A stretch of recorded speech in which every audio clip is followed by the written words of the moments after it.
So very good afternoon to all of you. और मैं रवि आज की इस क्लास में आप सभी का बहुत बहुत स्वागत करता हूं। और आज के लिए जो हम लोगों का टॉपिक है वो है आपका 18th सेंचुरी। तो इसी के साथ हम आज अपने एक नए इतिहास की शुरुआत करते हैं जिसका नाम है आधुनिक भारत का इतिहास, या बोल देते हैं उसको मॉडर्न इंडिया। ठीक है, तो इससे प्रीवियस क्लास में हमने अभी तक दो हिस्ट्री को कंप्लीट कर चुके हैं। आपका एंशिएंट इंडिया है और आपका मिडिवल इंडिया, दोनों को हम अभी तक कंप्लीट किया है। और आज से हम स्टार्ट करने जा रहे हैं अपना मॉडर्न इंडिया। तो उसकी स्टार्टिंग कब से होती है? आपकी मुगल पीरियड के डिक्लाइन से लगा के, और आपका जब 18th सेंचुरी स्टार्ट हो जाता है तो तब से हम इसकी जो है स्टार्टिंग मानते हैं। किसकी? आपके आधुनिक भारत के इतिहास की। और रही बात CUT के, तो मैं CUT के बारे में बता दूं कि CUT ने जो है अपना नोटिफिकेशन ऑलरेडी जारी कर रखा है एग्ज़ाम का। तो आपका 13 मार्च से आपके पेपर हैं, तो अब किसी भी दिन आपका हिस्ट्री का पेपर हो सकता है। तो आई होप कि आप अच्छे से सब तैयारी कर रहे होंगे और कंटिन्यूस जो है प्रैक्टिस भी कर रहे होंगे क्वेश्चंस की, PYQ कर रहे होंगे। और मैंने भी आपको PYQ आपको प्रैक्टिस कराया है, तो आप चाहे तो उसको भी देख सकते हैं। तो चलते हैं हम अपने टॉपिक पे। तो आज का जो हमारा इस टॉपिक है आपके जो इसे सिलेबस में दिया हुआ है वो है आपका 18th सेंचुरी।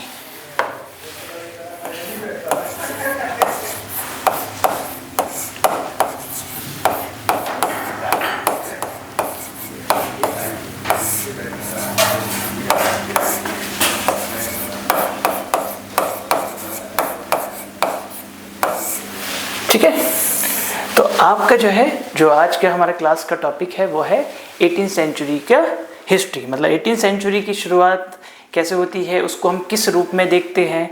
ठीक है, 18th सेंचुरी को लेकर हिस्टोरियंस की क्या डिबेट है, ठीक है, वो सब हम आज लोग अपने सामने डिस्कस करेंगे। तो 18th सेंचुरी को बेसिकली हम दो पार्ट में डिवाइड करके देखते हैं। ठीक है, पहला है आपका 18वीं शताब्दी का पूर्वार्ध,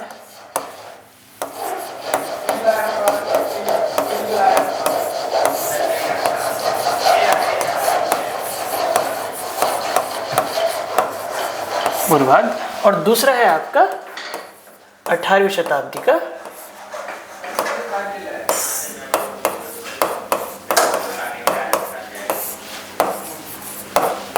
उत्तरार्ध।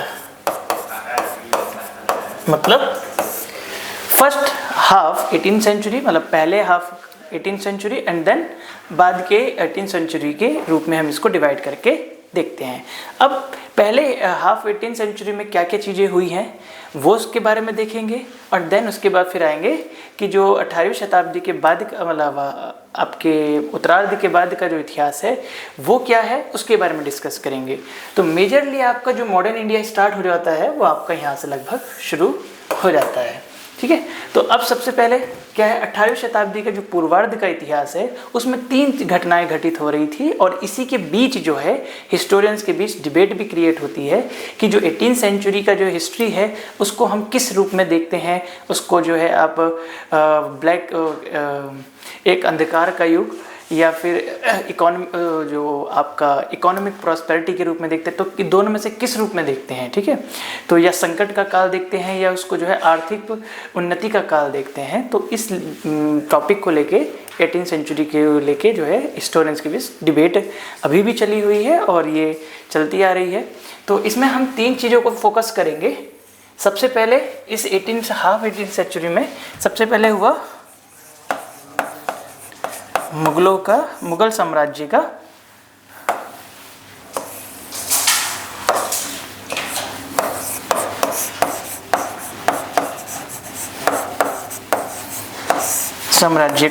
पतन। ठीक है, पहला पॉइंट ये लोग हम डिस्कस करेंगे। दूसरा पॉइंट डिस्कस करेंगे हम जो आपकी जो क्षेत्रीय शक्ति है, जो आपके रीजनल स्टेट है, उनका जो है धीरे धीरे वो कैसे जो है अस्तित्व में आ रहे हैं वो देखेंगे। क्षेत्रीय शक्तियों का उदय,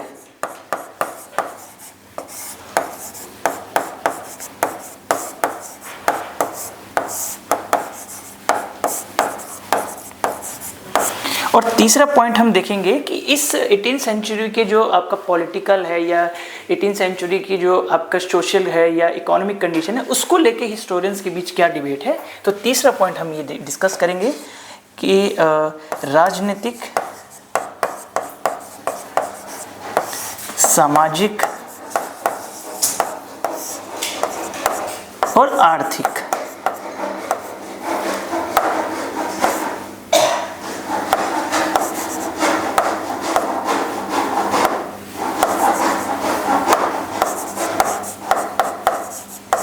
आर्थिक मूल्यांकन।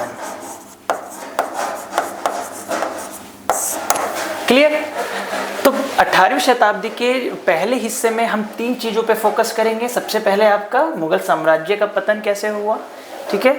दूसरा है आपका क्षेत्रीय शक्तियों का उदय हो रहा है, जिसमें आप देखेंगे कुछ सक्सेसर स्टेट के रूप में उभर कर आ रहे हैं, कुछ विद्रोह के द्वारा उत्पन्न स्टेट हैं, कुछ जो है आपके जो मुगल साम्राज्य की परिधि से बाहर के क्षेत्र थे वहाँ से कुछ स्टेट उभर कर आ रहे हैं।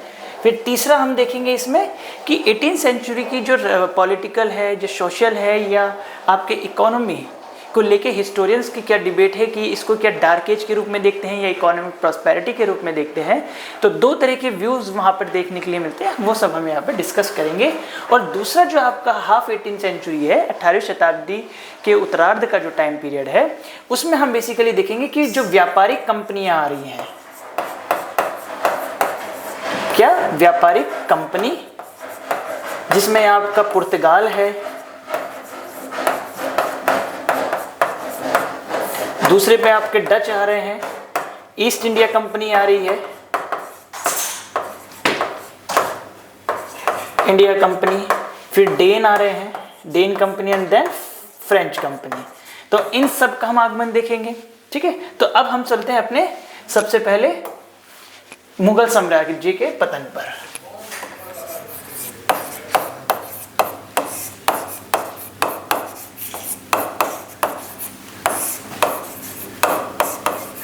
पतन। अब आप लोग जानते हैं कि मुगल साम्राज्य जो है एक ऐसा साम्राज्य था जिसका एक पूरे लगभग एक अखिल भारतीय विस्तार था। ये कहने का मतलब अखिल भारतीय का कि एक भारत के एक मेजर हिस्से पे जो है उसका विस्तार था, ठीक है। और मुस्लिम अगर वर्ल्ड की बात करें, हम मुस्लिम वर्ल्ड की बात करें, तो मुस्लिम वर्ल्ड में जो है मुगल साम्राज्य का अपना एक वर्चस्व था, उसका एक अपना प्रतीक था वो मुस्लिम वर्ल्ड में एक बड़े विस्तार साम्राज्य के रूप में। तो कहने का मतलब ये है कि ये इतना बड़ा साम्राज्य था और ये किस तरह से जो है इसका पतन किस तरह से हुआ, ऐसे क्या फैक्टर रहे कि जिस वजह से ये इतना बड़ा साम्राज्य का धीरे धीरे जो है आपका पतन हो गया। तो ऐसे देखो, कोई भी चीज़ जब जनरेट होती है तो उसका अंत पहले लिखा होता है। तो इसी तरह से कि मुगल साम्राज्य इतने बड़े साम्राज्य के रूप में भर कर आया, लेकिन ऐसे क्या कारण रहे कि जिस वजह से जो है मुगल साम्राज्य का पतन हो गया और 18वीं सेंचुरी तक आते आते मुगल साम्राज्य बिल्कुल समाप्ति की कगार पर हो गया और नए क्षेत्रीय राज्यों का उदय हुआ।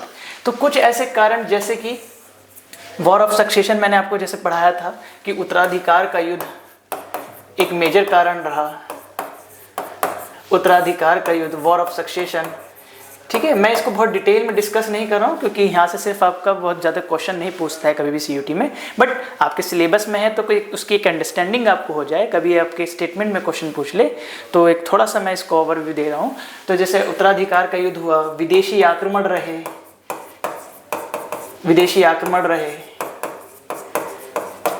ठीक है। फिर तीसरा कारण क्या था? तीसरा, कमजोर शासक। बाद में जो है आपके कमजोर शासक आने लगे, जैसे आपने सुना होगा मोहम्मद शाह रंगीला है, ठीक है, आपका फर्रुख सियार है, इन्हें बहुत जो है वीक रूलर के रूप में हम लोग देखते हैं। तो कमजोर शासकों का शासन,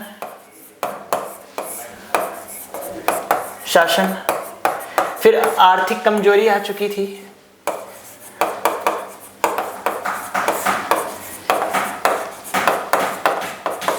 ऐसे कई सारे बहुत सारे कारण थे जिस वजह से जो है 18वीं सेंचुरी तक आते आते जो है मुगल साम्राज्य का पतन होने लगा।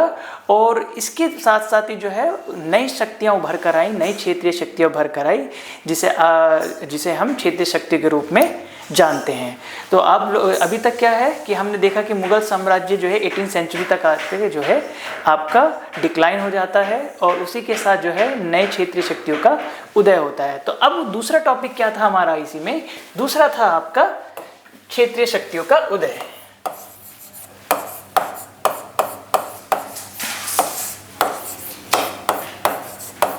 अब इसको बहुत ध्यान से समझना, इसमें कई बार बच्चे कंफ्यूज हो जाते हैं।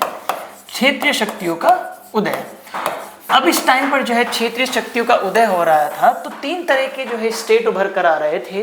तो उन तीन तरह के स्टेट में क्या था कि सबसे पहले जो सक्सेसर स्टेट है, जो उत्तराधिकारी राज्य के रूप में उभर कर आए, वो स्टेट थे। उसमें कौन कौन से स्टेट थे, जैसे बंगाल है, अवध है, हैदराबाद है आपका। दूसरे थे कि जिनसे जो है युद्ध के द्वारा अपनी शक्ति को जो है स्थापित किया, मुगलों से जो है युद्ध के द्वारा जो है अपनी शक्ति को स्थापित किया, जिसमें आपके मराठा हैं, सिख है, जाट है, रोहिला है, तो ये थे। और तीसरे इस तरह के स्टेट कौन थे, जो मुगल साम्राज्य की परिधि से बाहर के थे। जैसे मुगल साम्राज्य का विस्तार आपका दक्षिण भारत तक था, तो उसकी परिधि से बाहर के दो राज्य ऐसे थे, जैसे मैसूर है आपका, त्रावणकोर है। तो उन्होंने भी जो है आप इस टाइम पीरियड में जो है उनका अस्तित्व हुआ। तो तीन तरीके के हमें जो है स्टेट यहाँ पर देखने के लिए मिलते हैं। तो पहला क्या है आपका, उत्तराधिकारी के राज्य।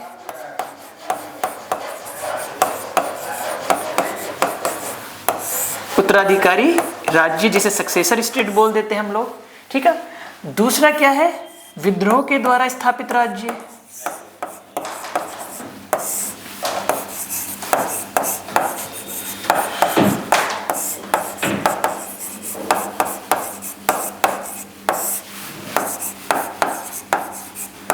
क्लियर। तीसरा क्या था, मुगल साम्राज्य की परिधि से बाहर के राज्य। आपको एकदम कंफ्यूजन नहीं होगा, एकदम सारी चीजें क्लियर रहेंगी। जैसा आप कभी कभी सोचते हैं कि हाँ कई सारे जो है रीजनल स्टेट आ रहे थे, ये थे, तो कभी ये नहीं होगा कि इनमें से सक्सेसर स्टेट कौन सा था। आप ऐसे फ्लो चार्ट से याद रखेंगे, आपको एकदम क्लियरली याद रहेगा, ठीक है। तो तीसरा क्या था, मुगल साम्राज्य से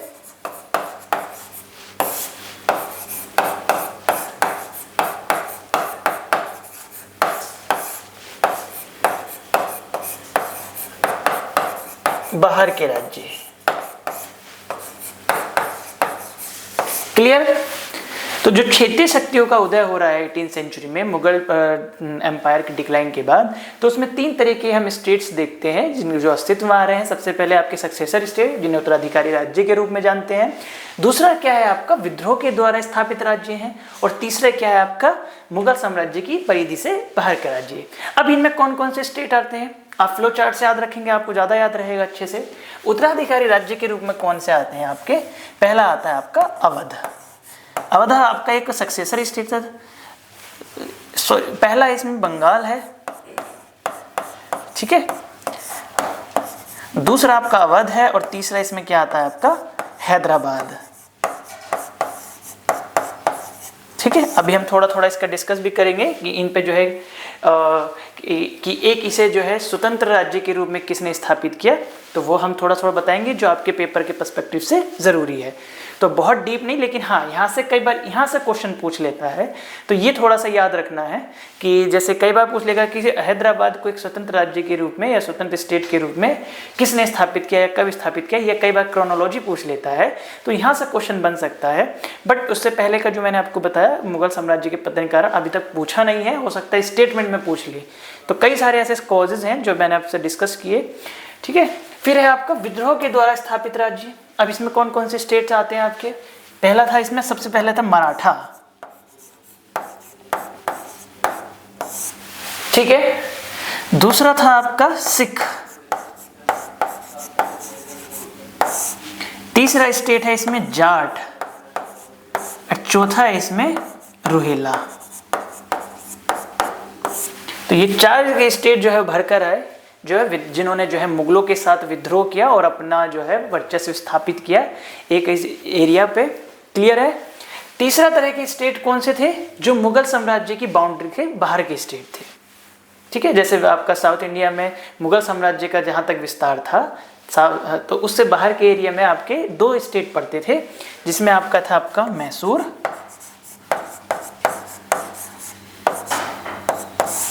एंड देन उसके बाद त्रावणकोर।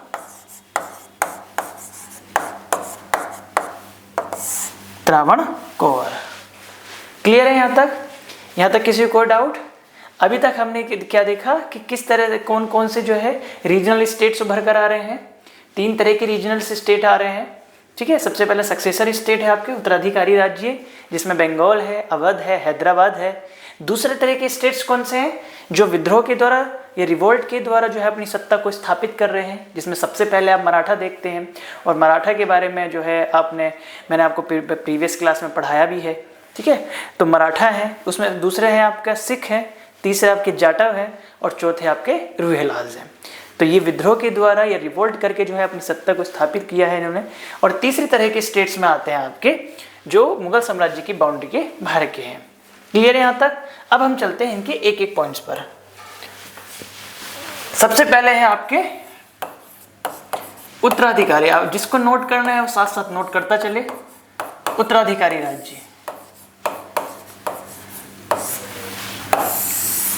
उत्तराधिकारी राज्य में जो है मैंने तीन स्टेट्स बताए आपको। सबसे पहले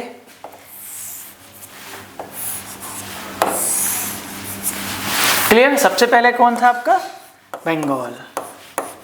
आप जानते हैं कि बंगाल का मॉडर्न इंडिया में बहुत ज़्यादा रोल बढ़ जाता है, क्योंकि बंगाल जो है एक समृद्ध राज्य के रूप में जाना जाता था, क्योंकि इंडिया का जितना भी ज़्यादा ट्रेड होता था उसका 40% लगभग जो है बंगाल से जो है ट्रेड किया जाता था। तो इसलिए बंगाल एक सबसे समृद्ध स्टेट के रूप में जाना जाता था। और ये इस टाइम पर आके जो है बहुत ही फेमस हो चुका था बंगाल। अब आगे जो है मॉडर्न इंडिया की जैसे स्टार्टिंग होती है, सबसे पहले बंगाल से ही हम लोग देखते हैं, तो आगे पढ़ेंगे। तो अब क्या है, बंगाल को जो है सबसे पहले क्या है, मुर्शिद कुली खान ने,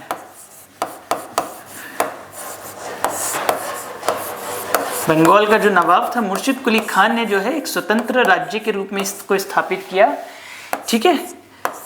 अभी मैं इसको थोड़ा सा समझाता हूँ।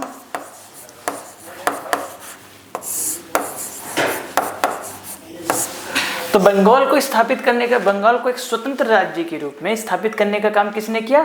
मुर्शिद कुली खान ने। लेकिन मुर्शिद कुली खान ने जो है मुगलों से डायरेक्ट जो है उनसे विद्रोह नहीं किया। इसके बाद कौन आया आपका? अलीवर्दी खां आया। लेकिन अलीवर्दी खां मुर्शिद कुली खान से बहुत चालाक था, उसने जो है सीधा मुगलों को राजस्व देने के लिए मना कर दिया। और जिसके बाद जो है आपका फिर से जो है बंगाल एक स्वतंत्र राज्य के रूप में स्थापित हो गया। तो कुल मिला के बंगाल का उस टाइम पर नवाब कौन था आपका? सबसे पहले मुर्शिद कुली खान था। लेकिन मुर्शिद कुली खान ने जो है आप मुगलों को डायरेक्ट चुनौती नहीं दी, जिसके बाद जो है आपका अलीवर्दी खां रूल किया। और अलीवर्दी खान ने सीधा लैंड रेवेन्यू देने से मना कर दिया मुगलों को, जिस वजह से जो है विद्रोह हुआ और अलीवर्दी खां के द्वारा जो है एक स्वतंत्र बंगाल राज्य की स्थापना की गई। क्लियर? इससे ज़्यादा आपको याद रखने की कोई ज़रूरत नहीं है, सिर्फ दो नाम याद रखना है। अगर पूछता है बंगाल का, तो बंगाल का जो है वो आपका मुर्शिद कुली खान ने, ठीक है। दूसरा था आपका अवध। अवध में आपको किसका नाम याद रखना है? तो अवध को स्वतंत्र कराने की जिम्मेदारी किसने की थी, या अवध को किसने स्वतंत्र किया था? सादत खान। तो अवध को एक स्वतंत्र राज्य के रूप में किसने स्थापित किया? सादत खान ने।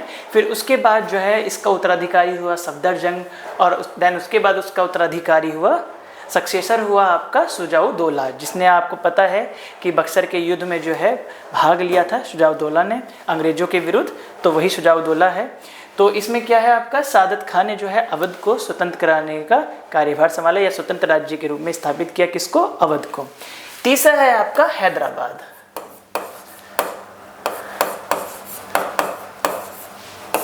हैदराबाद को जो है 1724 में निजामुल मुल्क ने जो है 1724 में निजामुल मुल्क ने जो है स्वतंत्र हैदराबाद राज्य की स्थापना की। तो बेसिकली जो है अलग अलग सक्सेसर स्टेट के रूप में जो है कौन से स्टेट उभर कर आए आपके? पहला बंगाल, दूसरा अवध और तीसरा हैदराबाद। क्लियर है यहाँ तक? किसी को कोई डाउट? नेक्स्ट चले। दूसरी तरीके के जो आपके थे, दूसरे था आपका विद्रोह के द्वारा स्थापित राज्य।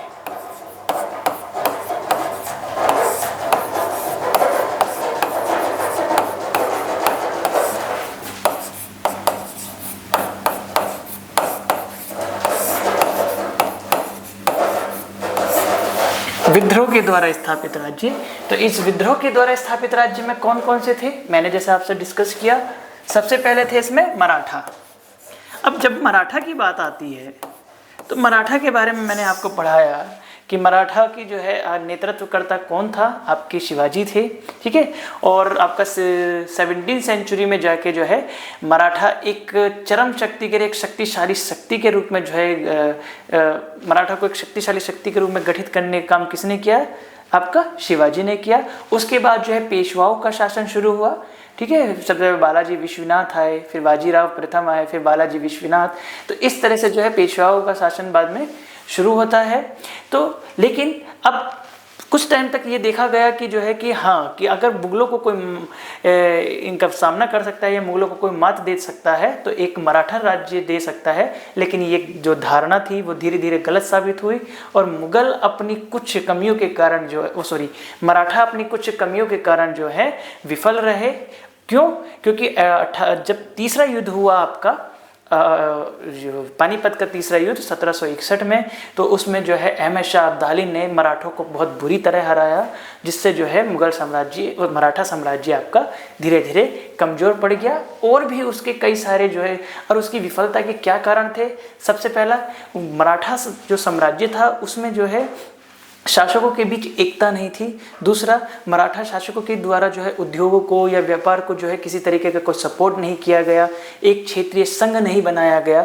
तो ठीक है, दूसरा कई सारे कर वसूले गए, जैसे चौथ सरदेशमुखी मैंने आपसे डिस्कस किया था। तो ये सारे कारण थे आपके मराठाओं के असफल होने के, जिस वजह से जो है जो एक धारणा बनी हुई थी कि मुगलों को अगर कोई सामना कर सकता है तो वो मराठा है, वो धारणा गलत साबित हुई। तो ये एक जो कहानी है आपने ये ग्रेजुएशन में भी पढ़ी होगी। ठीक है, तो इसको जो है नेतृत्व करने का काम किसने किया, यहाँ पर शिवाजी ने किया। तो विद्रोह के द्वारा जो स्थापित राज्य है आपके, तो उसमें सबसे पहला क्या था आपका मराठा। तो उसमें जो मैंने आपको अभी सब बोला वही सब है। ठीक है, तो पानीपत के तीसरे युद्ध में जो है मराठों को जो है बहुत बुरी तरह हार का सामना करना पड़ा, जिस वजह से मराठा साम्राज्य जो मराठा राज्य वो धीरे धीरे कमज़ोर पड़ गया। दूसरा था आपका यहाँ पे सिखों के जो है आपके फर्स्ट जो गुरुदेव थे वो कौन थे, आपके गुरु नानक देव थे। सिखों के पहले जो गुरु थे कौन थे, आपके गुरु नानक देव थे। लेकिन धीरे धीरे जो है जो पांचवें गुरु आए, गुरु अर्जुन देव, उन्होंने जो है अमृतसर को जो है आपने एक तरीके से क्या बोलते हैं अपने साम्राज्य का आधार बनाया उसको। फिर बाद में चल के जो है सिखों ने जो है धीरे धीरे अपने आप को एक सैनिक टुकड़ी के रूप में कन्वर्ट किया और स्वतंत्र आप सिख साम्राज्य की स्थापना की। लगभग 17वीं सेंचुरी में जाके 1764 में, इसको एक बार चेक कर लेना, 1764 में जो है एक स्वतंत्र सिख राज्य की स्थापना की। तीसरा साम्राज्य कौन था आपका, तीसरा था आपका जाट। क्लियर है? आपका ज़्यादातर क्वेश्चन जो पूछा जाता है वो ज़्यादातर सक्सेसर स्टेट पे पूछा जाता है, लेकिन हाँ ये याद होना चाहिए कि इसके अलावा कौन कौन से और स्टेट थे और किस किस रूप में वो थे, तो ये ज़्यादा ध्यान रखना है। तीसरा था आपका जाट। तो औरंगजेब के टाइम के जो जाट थे, जैसे गोकुल जाट है, राजाराम जाट है, उनके जो है काफ़ी ज़्यादा मुगलों के साथ युद्ध हुआ, लेकिन उन्हें सफलता नहीं मिली। लेकिन बाद में जाके जो है चूड़ामन जाट ने जो है एक स्वतंत्र जाट राज्य की स्थापना की। तो इसमें किस किस का नाम याद रखना है, चूड़ामन जाट का याद रख सकते हैं। क्लियर? बहुत ज़्यादा हार्ड नहीं है, बहुत ज़्यादा आपको इसमें बहुत ज़्यादा दिमाग नहीं लगाना है, सिर्फ एक फ्लो चार्ट से आप समझेंगे तो बहुत इजीली आपको याद रहेगा। तीसरा चौथा था आपका रुहेला।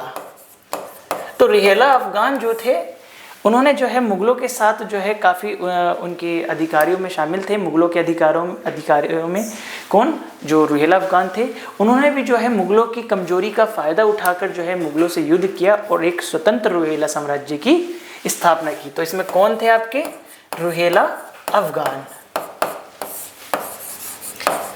जो बेसिकली मुगलों के अधिकारी जो थे, ऑफिसर्स, उसमें बेसिकली शामिल थे। उन्होंने जो है जब पता चल जाता है कि कोई इंसान अंदर से कमज़ोर है तो उसकी कमज़ोरी का फ़ायदा उठाते हैं लोग।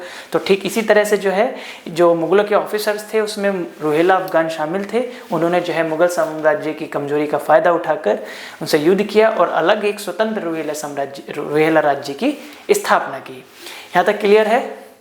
आगे चले, आगे देखते हैं। तीसरा था आपका मुगल साम्राज्य की परिधि के बाहर के राज्य।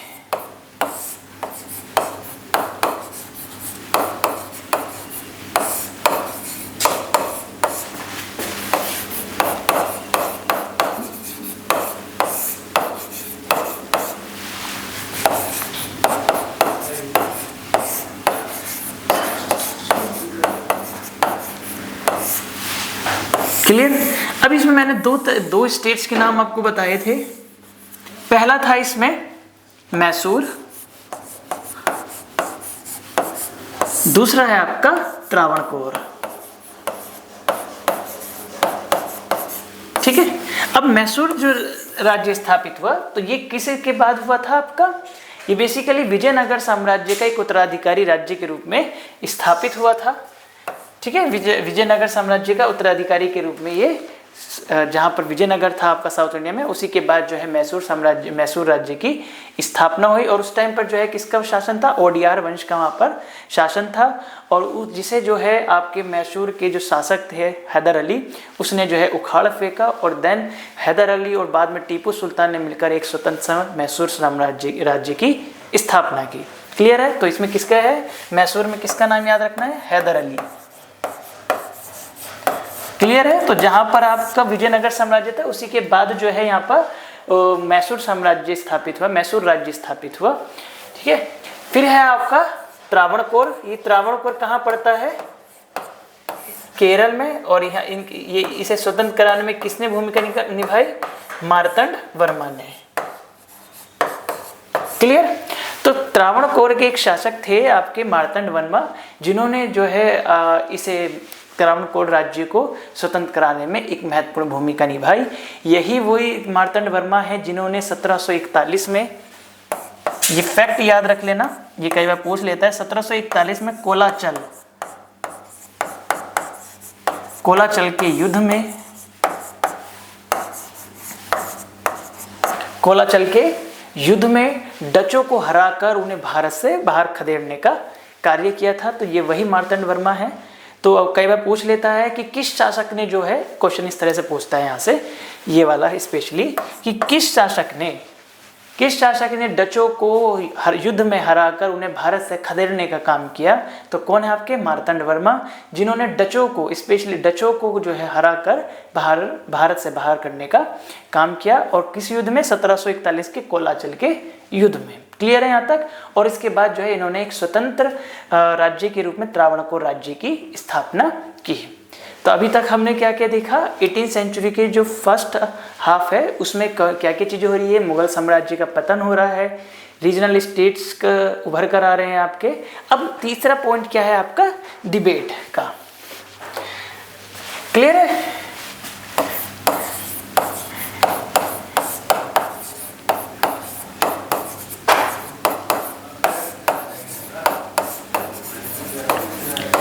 मूल्यांकन।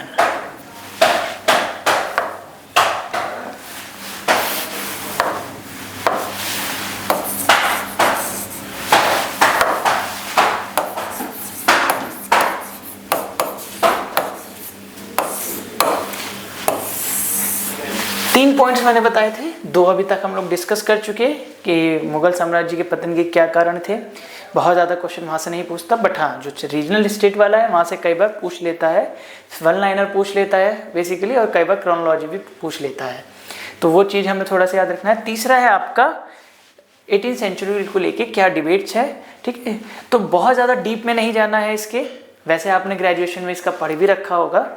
अलग अलग हिस्टोरियंस हैं, C.A. बेली है, और भी आपके बहुत सारे हैं। ठीक है। सीमा अलवी है। तो बहुत सारे अलग अलग हिस्टोरियंस के अपने अपने व्यूज़ हैं।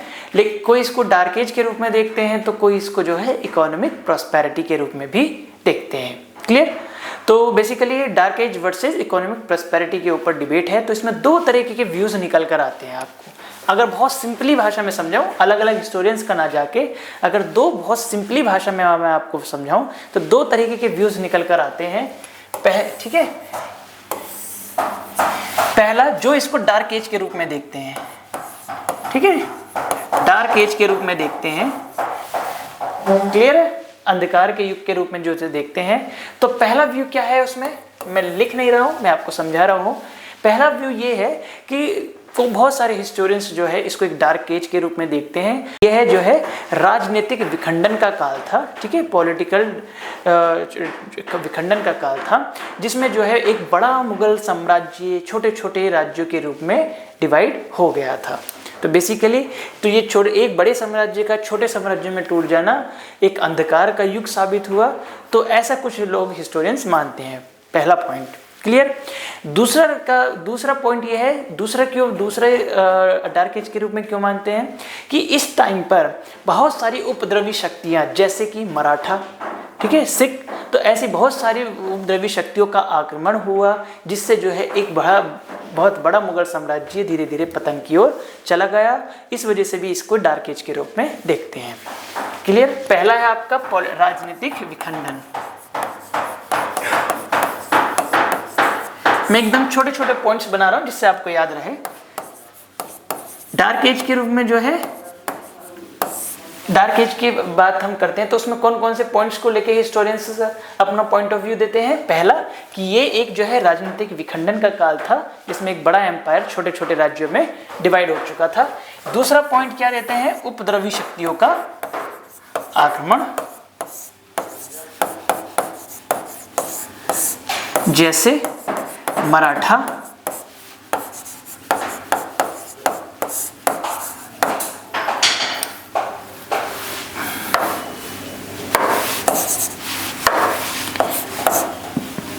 से युद्ध। इसकी वजह से भी जो है इसे अंधकार युग के रूप में हम लोग देखते हैं। तीसरा हिस्टोरियंस का क्या मानना है जो इसको डार्क एज के रूप में देखते हैं कि इस काल में जो है आर्थिक पतन भी शुरू हो चुका था। धीरे धीरे मुगल साम्राज्य का जो राजकोष था वो खाली होने लगा, ठीक है, जिस वजह से जो है यहाँ पर धीरे धीरे यह पतन की ओर जाने लगा। इस वजह से भी जो है कुछ लोग इस सेंचुरी को अंधकार के युग में या डार्क एज के रूप में देखते हैं। तो तीसरा पॉइंट क्या है, आर्थिक पतन का कारण। ऐसे छोटे पॉइंट्स में याद रखोगे तो पूरा डिबेट भी आपको समझ में आ जाएगा। और बाई चांस अभी तक क्वेश्चन पूछा नहीं है और अगर क्वेश्चन आता भी है तो उसको अच्छे से आप समझकर टिक कर सकते हैं। क्लियर। आर्थिक पतन। क्लियर। चौथा पॉइंट क्या था, चौथा पॉइंट लोगों का ये मानना है कुछ हिस्टोरियंस का कि जो है इस टाइम पर जो कला और साहित्य था उसको बहुत बड़ा धक्का लगा। जैसे आप जानते हैं कि मुगल टाइम में जो है चित्रकला, बेसिकली स्पेशली चित्रकला, ठीक है। दूसरा जहांगीर के टाइम पे, शाहजहां के टाइम पर आपका स्थापत्य कला, आर्किटेक्चर। तो इस टाइम जो मुगल साम्राज्य के टाइम पर जो आपका आर्ट्स एंड लिटरेचर था उसको एक बहुत बड़ा धक्का लगा और वो जो है धीरे धीरे पतन के रूप में शुरू हो गया उसका, कि क्योंकि मुगल साम्राज्य में आपका चाहे वो पेंटिंग्स हो, आर्किटेक्चर हो, ठीक है, तो कुछ भी हो तो या लिटरेचर हो, सबको एक बहुत बड़ा संरक्षण प्राप्त हुआ था। लेकिन वो जो है मुगल साम्राज्य के पतन के साथ ही धीरे धीरे खत्म होता चला गया। तो इस बात पे भी जो है हिस्टोरियंस का ये मानना है कि इसे हम एक डार्क एज के रूप में देख सकते हैं, क्योंकि इस टाइम पर जो है कला और साहित्य का भी पतन देखा गया।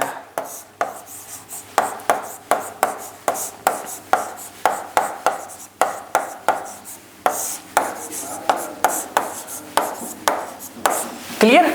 तो डार्क एज को मानने वाले लोगों का क्या क्या मानना है एक बार हम लोग रिवाइज कर लेते हैं। तो डार्क एज जो हिस्टोरियंस मानते हैं, तो पहला पॉइंट इनका है कि वो इसको बेसिकली राजनीतिक विखंडन का काल मानते हैं कि एक इतना बड़ा मुगल साम्राज्य किस तरह से जो है छोटे छोटे राज्य के रूप में डिवाइड हो गया, तो उसे हम जो है राजनीतिक विखंडन का काल मानते हैं। दूसरा क्या है, इस टाइम पर जो है उपद्रवी शक्ति जैसे कि मराठा है, ये सिखों का से युद्ध हुआ, जिस वजह से जो है ये मुगल साम्राज्य धीरे धीरे पतन की ओर चला गया और एक इसे हम अंधकार युग के रूप में देखते हैं। तीसरा, इस टाइम पर राजकोष खाली हो रहा था मुगल साम्राज्य का, धीरे धीरे कमजोर शासक आ रहे थे, जिस वजह से जो है आर्थिक क्राइसिस या इकोनॉमिक क्राइसिस जो है क्रिएट हुआ और उसके बाद जो है मुगल साम्राज्य धीरे धीरे पतन की ओर अग्रसर हो गया। चौथा है इसका, जैसे आप मुगल साम्राज्य में जिस तरह से जो है कला और साहित्य को जो है आपका बहुत ज़्यादा संरक्षण प्राप्त हुआ था, बट मुगल साम्राज्य के पतन के साथ ही जो है इसका भी धीरे धीरे हमें पतन दिखाई देता है। तो ये सारे पॉइंट्स जो हैं ये किस चीज़ को मानते हैं कि ये एक 18th सेंचुरी जो है वो आपका डार्क एज के रूप में मानते हैं। क्लियर है यहाँ तक? तो डार्क एज के लिए समझ में आ गया। तो जो आपको सिलेबस में डिबेट दिया हुआ है तो उसके दो व्यूज़ हैं एक तरीके से, जो एक है जो डार्क एज मानते हैं इस पीरियड को, दूसरा है अब इकोनॉमिक प्रॉस्पेरिटी या उसको जो है एक आर्थिक उन्नति का काल क्यों मानते हैं, आर्थिक या सामाजिक उन्नति का काल क्यों मानते हैं। अब वो लोग वो देखते हैं। पहला पॉइंट क्या है, अब इसके ही कॉन्टेक्स्ट में चलेंगे। इसके साथ साथ ही जो लोग ऐसा मानते हैं कि राजनीतिक विखंडन का काल है तो उनको ऐसा नहीं मानना चाहिए। दूसरे तरह के हिस्टोरियंस का मानना है, ये जो इनका दूसरा पॉइंट ऑफ व्यू है जो इकोनॉमिक प्रॉस्पेरिटी के रूप में इसे देखते हैं, तो उन लोगों का ऐसा मानना है कि इसे हमें राजनीतिक विखंडन के काल के रूप में नहीं देखना चाहिए बेसिक, बल्कि इसे हमें राजनीतिक विकेंद्रीकरण के रूप में देखना चाहिए। तो क्या है, राजनीतिक विकेंद्रीकरण के रूप में हमें इसे देखना चाहिए।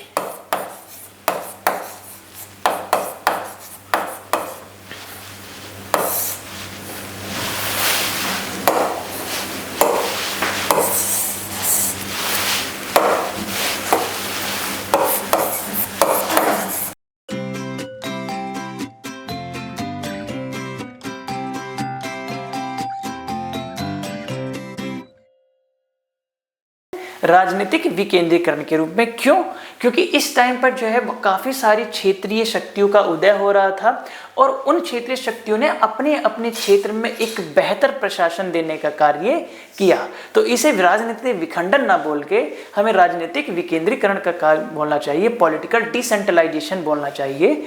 क्लियर है यहाँ तक? क्यों? क्योंकि जितने भी अलग अलग रीजनल स्टेट्स उभर कर आ रहे थे उन्होंने अपने अपने स्टेट्स में जो है एक बेहतर एडमिनिस्ट्रेशन देने का कार्य किया, एक बेहतर व्यवस्था बनाने का कार्य किया।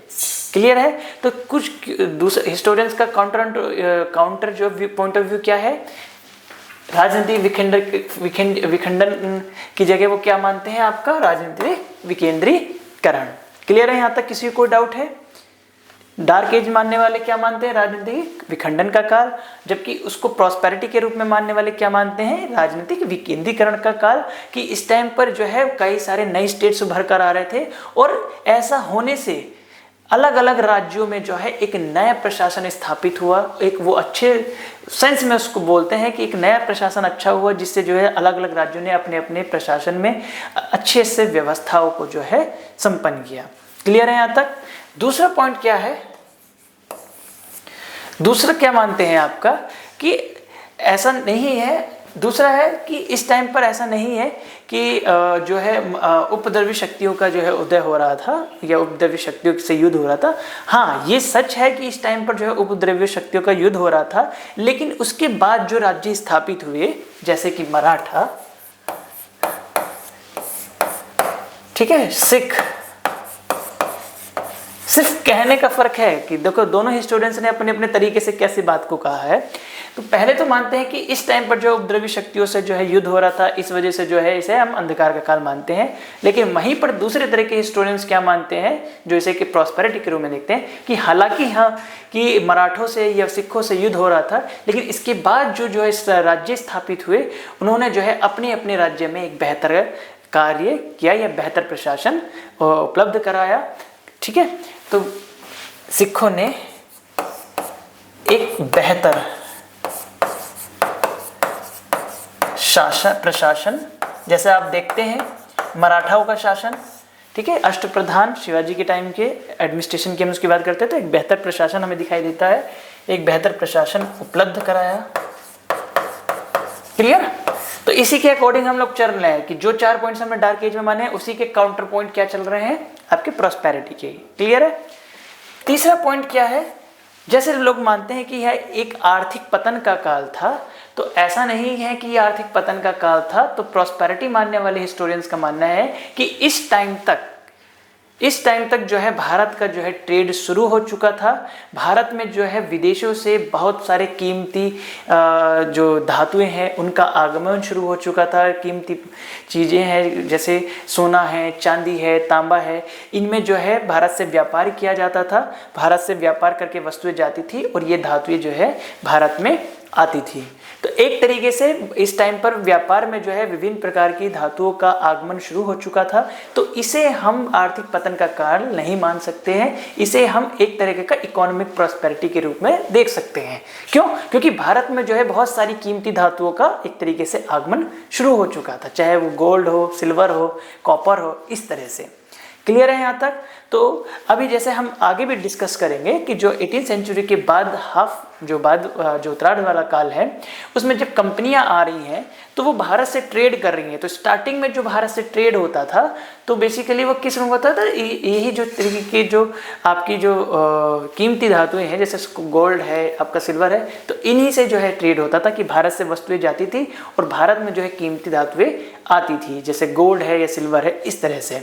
तो इसे हम जो है इकोनॉमिक प्रॉस्पेरिटी के रूप में देख सकते हैं, विभिन्न धातुओं का आगमन।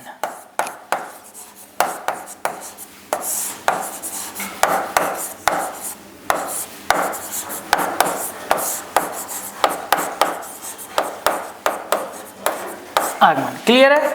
अब चौथा पॉइंट की बात आती है, डार्क एज मानने वाले लोगों, हिस्टोरियंस का क्या मानना है कि इस टाइम पर जो है कला और साहित्य को बहुत धक्का लगा।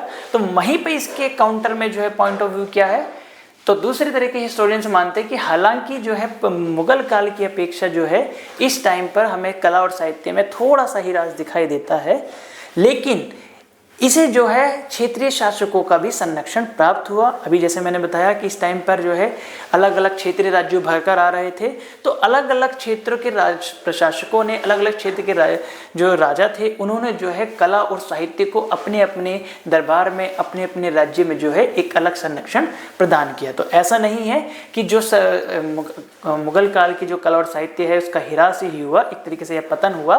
तो उसका पतन ही नहीं हुआ, साथ में जो है उसके पतन के मुगल काल की अपेक्षा थोड़ा पतन जरूर हुआ, लेकिन उसके साथ ही जो है क्षेत्रीय शासकों के द्वारा उसे एक तरह से संरक्षण भी प्रदान किया गया। तो इसे हम पतन का काल ना मान करके एक प्रॉस्पेरिटी का काल मान सकते हैं। तो ठीक है, कला को क्षेत्रीय शासकों का संरक्षण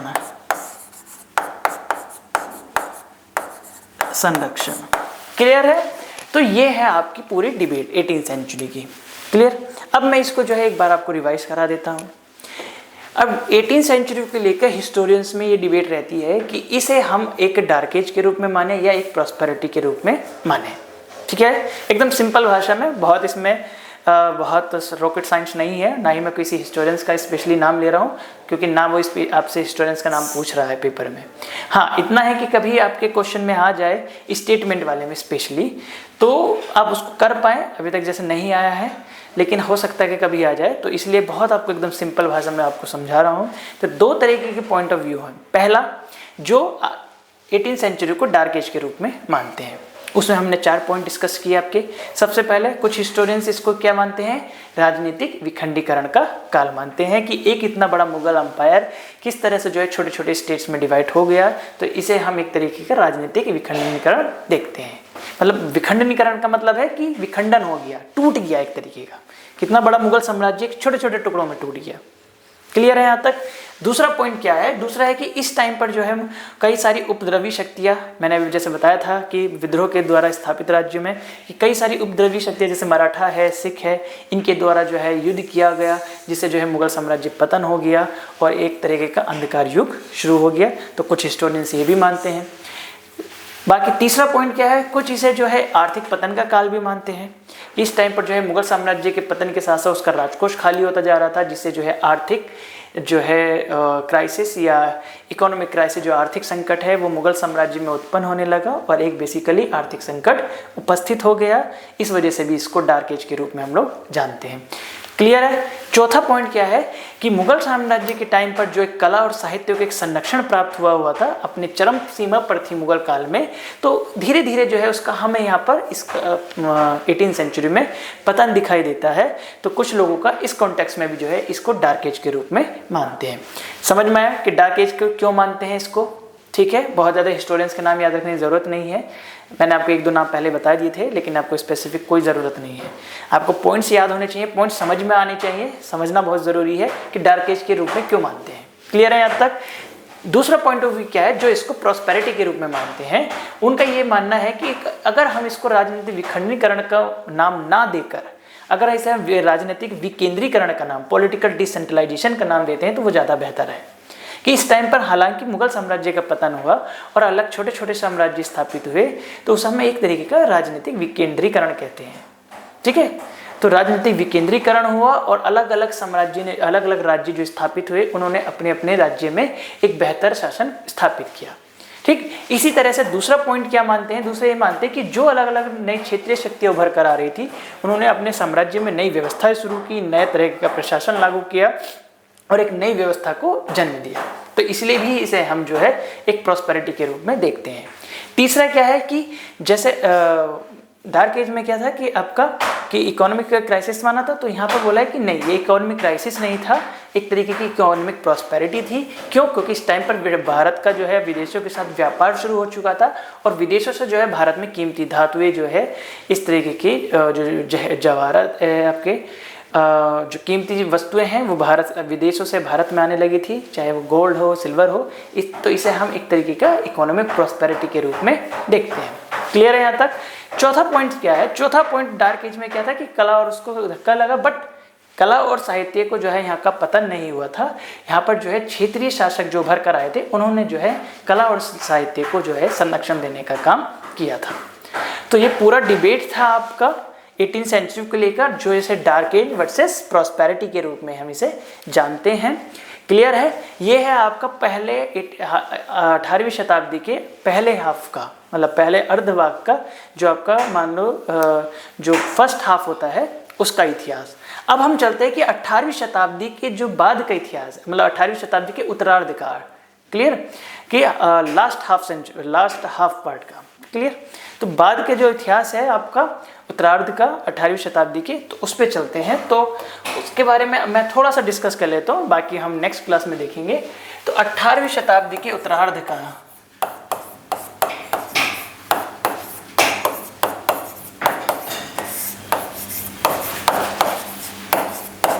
उत्तरार्ध मतलब बाद के हाफ में। क्लियर? तो इसमें हम क्या है कि जो व्यापारिक कंपनियां आ रही हैं उसको डिस्कस करेंगे, नेक्स्ट क्लास में करेंगे। थोड़ा सा बस व्यू दे रहा हूं मैं इसका। व्यापारिक कंपनियां जो भारत आ रही हैं, क्लियर है? कंपनियां जैसे आपका पुर्तगाल है, और यहाँ से आपको बहुत टफ क्वेश्चन नहीं पूछेगा, बस जैसे व्यापारिक कंपनियां आई तो इनको कई बार क्रोनोलॉजी में पूछ लेगा कि कौन सी कंपनी पहले आई, कौन सी। जैसे पहले सबसे पहले पुर्तगाल आया, फिर उसके बाद आपका डच आए, फिर ईस्ट इंडिया कंपनी आई, उसके बाद डेन कंपनी आई, देन उसके बाद फ्रेंच कंपनी आई। या यहाँ से अगर वन लाइनर क्वेश्चन बनेगा तो यह पूछ लेगा कि पुर्तगाल ने सबसे पहले अपनी कॉलोनी कहाँ पर बनाई, ठीक है, या आपका डचों ने, फ्रांसीसी ने सबसे पहले अपनी कॉलोनी कहाँ पर बनाई। तो यहाँ से वन लाइनर क्वेश्चन या फिर इनका क्रम ही पूछता है, बहुत नहीं पूछता है, तो ना मैं बहुत डीप जाऊँगा। तो ठीक है, जो भी आपका फैक्चुअल क्वेश्चन यहाँ से पूछता है तो उसको हम नेक्स्ट क्लास में डिस्कस करेंगे। तो जैसे हम इसमें क्या क्या पढ़ेंगे, पुर्तगाल पढ़ेंगे, थोड़ा सा डच के बारे में देखेंगे, उसके बाद ईस्ट इंडिया कंपनी पे थोड़ा सा फोकस करेंगे, इंडिया कंपनी, और इसी सीक्वेंस में ये भारत आई। उसके बाद आपके डेन आए जिन्होंने ट्रैंकोबार में जो है अपनी कंपनी कॉलोनी स्थापित की। उसके बाद सबसे लास्ट में आए आपके फ्रेंच। क्लियर है? तो नेक्स्ट ये हमारा रहेगा आपका नेक्स्ट क्लास का टॉपिक। सबको समझ में आ गया? तो आज के लिए इतना ही, और मिलते हैं फिर हम अपनी नेक्स्ट क्लास में। तो नेक्स्ट क्लास में हम क्या पढ़ेंगे कि जिस तरह से कौन कौन सी जो व्यापारिक कंपनियां हैं वो भारत आ रही हैं, ठीक है, उनसे रिलेटेड जो भी फैक्ट हैं वो देखेंगे। देन फिर उसके बाद जो नेक्स्ट टॉपिक है उसको हम लोग कंटिन्यू करेंगे। क्लियर है? तो आज के लिए इतना, मिलते हैं अपनी नेक्स्ट क्लास में। Thank you.